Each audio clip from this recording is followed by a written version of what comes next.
मैं Sudhir Kumar Singh, associate professor, PG department of history, आज Paris peace settlement a critical study के द्वितीय लेसन को लेकर उपस्थित हूँ। यहाँ यह बता देना आवश्यक है कि प्रथम लेसन, जिसका title Paris peace conference and overview है, पीपीटी के फॉर्म में आपको दिया जा चुका है। डिटेल फैक्चुअल जानकारी आप इससे प्राप्त कर सकते हैं। अब हम आज बात करेंगे तत्कालीन 3 प्रभावशाली पावर सेंटर की, जिनके राष्ट्राध्यक्षों के इर्द गिर्द यह पेरिस पीस सेटलमेंट होते दिखा। जितनी भी संधियां पराजित राष्ट्रों के साथ हुई, उनको इन राष्ट्राध्यक्षों के विचारधाराओं, प्रायोरिटीज, मोटिवेशंस ने काफी प्रभावित किया। इतिहासकारों का मानना है कि Paris peace settlement was nothing but the product of the idealism of Wilson, practicalism of Clemenceau, and opportunism of Lord George. मतलब कि पेरिस पीस सम्मेलन के तहत हुई सभी संधियां, जैसे जर्मनी के साथ वर्साई की संधि, ऑस्ट्रिया के साथ सान जर्मे की संधि, हंगरी के साथ त्रियानो की संधि, बल्गेरिया के साथ न्यूली की संधि तथा तुर्की के साथ सेव्र की संधि, इन 3 राष्ट्राध्यक्षों के बीच हुए विमर्शों का परिणाम था। जैसा कि हम जानते हैं कि पेरिस शांति सम्मेलन में अमेरिका के राष्ट्रपति के अलावा विभिन्न देशों के 11 प्राइम मिनिस्टर्स और 12 फॉरेन मिनिस्टर्स ने भाग लिया था। रूस को बुलावा नहीं गया। साथ ही इनेमी कंट्रीज या पराजित राष्ट्र का कोई प्रभावशाली वॉइस इस पेरिस शांति सम्मेलन में नहीं था। इस केवल ड्राफ्ट ट्रीटीज, आप कह सकते हैं कि draft treaties had been put before them and they had nothing but to sign. इस तरह सारी संधियां आरोपित संधियां थी। विजेता राष्ट्र गुट में इटली और जर्मनी के प्रतिनिधि भी शामिल थे, लेकिन ओरलैंडो, जो इटली के प्रतिनिधि के रूप में शामिल हुआ था, जब इस सम्मेलन में अपनी बात को मनवाने में सफल नहीं हुआ, वह 1915 में हुए संधि के अनुसार इटली के लिए भूभाग की मांग कर रहा था। इटली का ओरलैंडो सम्मेलन को छोड़ बीच में ही स्वदेश लौट गए। जापान का एरिया ऑफ इंटरेस्ट केवल फार ईस्ट तक सीमित था। इस तरह इस सम्मेलन में मुख्य 3 पावर सेंटर्स थे: फ्रांस का क्लेमेंसो, इंग्लैंड का लॉर्ड जॉर्ज और अमेरिका का वुड्रो विल्सन। प्रथमतया हम बात करेंगे फ्रांस के क्लेमेंसो का। क्लेमेंसो का मानना था कि शांति को चिरस्थायी बनाने के लिए विजेता को मजबूत रहना जरूरी है, न कि पराजित राष्ट्र के गुडविल को पाना। वह उस ओल्ड डिप्लोमेसी की वकालत करता है जिसके अनुसार victor is always right and the defeated is wrong. वस्तुतः क्लेमेंसो का यही सोच बाद के दिनों में पराजित राष्ट्रों में इंटेंस डिस्कंटेंट या घोर असंतोष का कारण बना और इस तरह संधियां आरोपित की गई। वस्तुतः फ्रांस का पब्लिक ओपिनियन जर्मनी के खिलाफ रिवेंज स्पिरिट से ग्रसित था।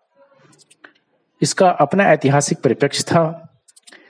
जर्मनी का एकीकरण फ्रांको प्रशन वार की समाप्ति के उपरांत 1871 में संभव हो पाया था।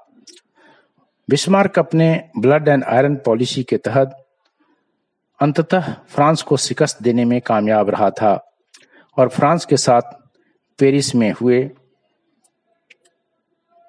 अपमानजनक संधि के तहत फ्रांस को अल्सस लॉरेन जैसे महत्वपूर्ण प्रदेश को खोना पड़ा था। तब से फ्रांसीसी समाज जर्मनी से हुए राष्ट्रीय अपमान का बदला लेने को सोच रही थी। उन्हें यह चिर प्रतीक्षित अवसर 1919 के पेरिस शांति सम्मेलन में प्राप्त हो रहा था। क्लेमेंसो एक प्रैग्मेटिक लीडर था और इस अवसर का मैक्सिमम फायदा उठाना चाहता था। जर्मनी के साथ हार्सेस ट्रीटी की वकालत कर रहा था और जर्मनी को पूरी तरह से आर्थिक और सैन्य दृष्टि से पंगु बना देना चाहता था, ताकि भविष्य में जर्मनी फ्रांस के लिए नेशनल थ्रेट के रूप में इमर्ज न हो सके। जर्मनी के साथ सीवियर अपमानजनक संधि का पुरजोर कोशिश क्लेमेंसो के द्वारा थ्रूआउट पेरिस सम्मेलन किया गया। क्लेमेंसो का प्रैग्मेटिक अप्रोच आदर्शवादी विल्सन से मेल नहीं खा रहा था, जो कि पूरे संधियों का आधार अपने 14 सूत्री फॉर्मूला को ही बनाना चाहते थे।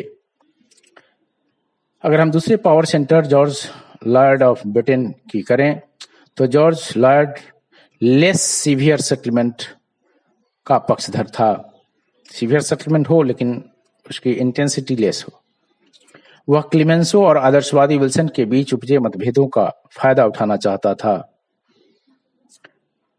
बदले हुई परिस्थिति में जर्मनी के बाजार पर ब्रिटेन का एकाधिकार सुनिश्चित करना उसका उद्देश्य था। इस रणनीति के तहत वह जर्मनी को आर्थिक रूप से पूर्णतया पंगु करने के पक्ष में नहीं था। वह चाहता था कि जर्मनी की जनता का परचेजिंग पावर बना रहे, ताकि ब्रिटिश गुड्स को खरीदने के लायक वो रहें। डेमोक्रेटिक सेल्फ गवर्नमेंट की वकालत के साथ उसके 3 अन्य ऑब्जेक्टिव्स थे, जैसे जर्मनी को हमेशा के लिए नाविक प्रतिद्वंदी के रूप में मिटा देना, दूसरा यूरोपीय शक्ति संतुलन को कायम रखना, तीसरा इंग्लैंड के लिए लूट के माल में अधिक से अधिक हिस्सा प्राप्त करना। अब हम तीसरे power centre Woodrow Wilson, America के राष्ट्रपति की बात करें। विल्सन एक आदर्शवादी नेता थे।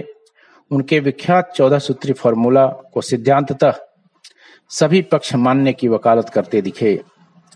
वे प्रभावशाली वक्ता थे, लेकिन बहस और बातचीत में क्लेमेंसो या चतुर जॉर्ज लॉयड के तरह दक्ष नहीं थे।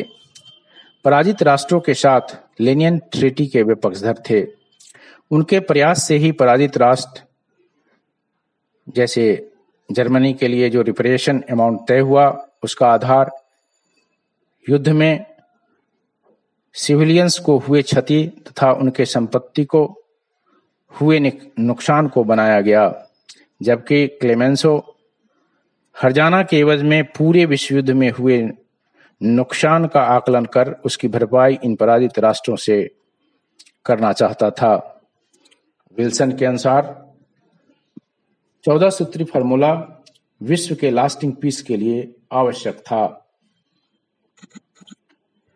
उनके अनुसार इंटरनेशनल बॉडी जैसे लीग ऑफ नेशंस का बनना विश्व शांति के लिए आवश्यक कदम था। राइट टू सेल्फ डिटर्मिनेशन एक ऐसे महत्वपूर्ण 14 सूत्री फॉर्मूला का पॉइंट था जिसने बाद में अंतर्राष्ट्रीय परिदृश्य को काफी प्रभावित किया।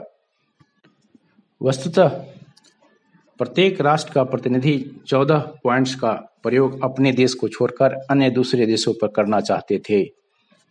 विश्व युद्ध के समय की गई गुप्त संधियां विल्सन के उदार सिद्धांतों के प्रतिकूल और विरोधी थी। इंग्लैंड और फ्रांस गुप्त आश्वासनों को पूरा करने के लिए विवश थे। उन्हें विल्सन के आदर्शवादी सूत्रों की कोई परवाह नहीं थी। युद्ध काल में ही रूस में जारशाही के भग्नावशेष पर बोल्शेविज्म का उदय हो चुका था, जिसके फलस्वरूप मित्र राष्ट्रों को अपनी सुरक्षा का प्रश्न हल करना था।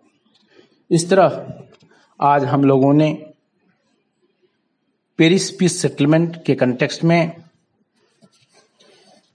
इन तीनों राष्ट्राध्यक्षों, अमेरिका के वुडरो विल्सन, फ्रांस के क्लेमेंसो, इंग्लैंड के जॉर्ज लॉयड के विचारधाराओं, प्रायोरिटीज, मोटिवेशंस तथा पावर डायनेमिक्स के डिफरेंट आयाम को समझने का प्रयास किया। धन्यवाद।